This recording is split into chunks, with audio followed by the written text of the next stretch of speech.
గెల్ఫు mindfulness city ప్రాజెక్టును ఏ దేశం ప్రారంభించింది? భూటాన్.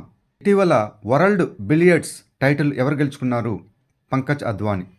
ఇండియన్ స్పోర్ట్స్ అవార్డ్స్ 2024లో కోచ్ ఆఫ్ ద ఇయర్ అవార్డును ఎవరు అందుకున్నారు?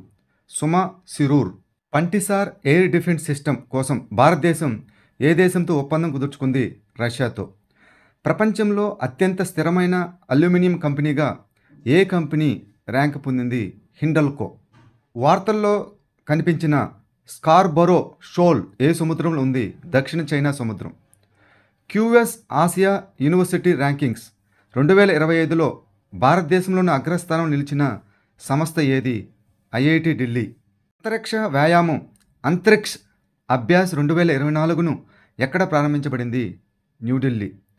శుభంసిరి లోయర్ హైడ్రో ఎలక్ట్రిక్ ప్రాజెక్టు ఏ రెండు రాష్ట్రాల సరిహద్దులో ఉంది? అరుణాచల్ ప్రదేశ్ మరియు అస్సాం.